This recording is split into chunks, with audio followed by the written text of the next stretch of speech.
रुको और सुनो। आप कमजोर नहीं हो, आपका दिमाग थक गया है। आपको लगता है आपकी परेशानी लोग हैं, पैसा है, भविष्य है, लेकिन सबसे बड़ी सच्चाई ये है कि आपकी असली समस्या आपकी लाइफ नहीं, आपका माइंड है। क्योंकि घटनाएं आपको नहीं तोड़ती, आपके द्वारा उन घटनाओं को दिए गए अर्थ और व्याख्या आपको तोड़ती है। आज इंसान दुखी इसलिए नहीं है कि उसके पास प्रॉब्लम्स हैं, वो दुखी इसलिए है क्योंकि वो हर प्रॉब्लम को अपने दिमाग में 100 बार जीता है, चाहे प्रॉब्लम असल में हो या ना हो।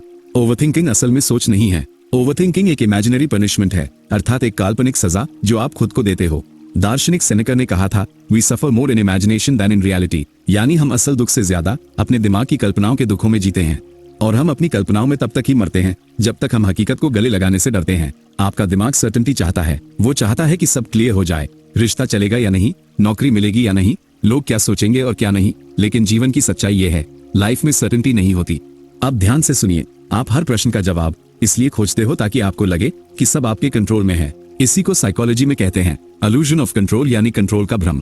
आप सोचते हो अगर मुझे सब पता चल जाए तो चिंता खत्म हो जाएगी, लेकिन सच ये है, जितना आप कंट्रोल की इच्छा को पकड़ते हो उतना ही आप अंदर से कमजोर होते जाते हो।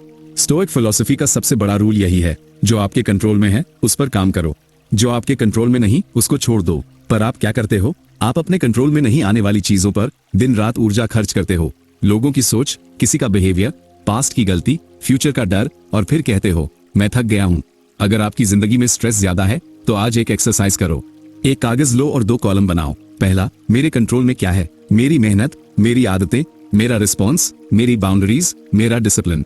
दूसरा, मेरे कंट्रोल में क्या नहीं है, लोग क्या सोचते हैं, कौन कब बदलेगा, पास्ट वापस नहीं आएगा, फ्यूचर की गारंटी नहीं है।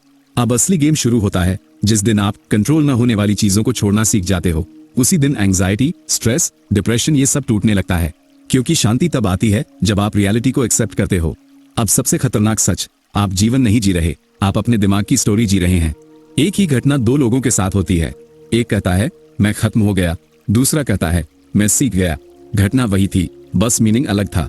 मार्कस ऑरेलियस ने कहा था, the pain is not due to the thing itself but to your estimate of it, यानी दुख चीजों से नहीं, उन चीजों के बारे में आपकी सोच से पैदा होता है। तो आखिरी बात याद रखिए, जब बाहरी चीजों को बदलने से काम न बने, सुकून न मिले, तब बदलाव की जरूरत आपके अंदर होती है, क्योंकि शांति बाहर नहीं अंदर की समझ से आती है। एक प्रसिद्ध ऑस्ट्रियाई मनोचिकित्सक, न्यूरोलॉजिस्ट और दार्शनिक विक्टर फ्रैंकल ने कहा है, जब हम परिस्थिति को बदलने में असमर्थ होते हैं तो हमें खुद को बदलने की चुनौती स्वीकार करनी चाहिए। अगर ये बात आपके दिमाग तक पहुंची तो लाइक कर दीजिए और कमेंट में लिखो मैं बदलूंगा। और ऐसे ही माइंड ओपनिंग शॉट्स के लिए चैनल को सब्सक्राइब करना मत भूलना।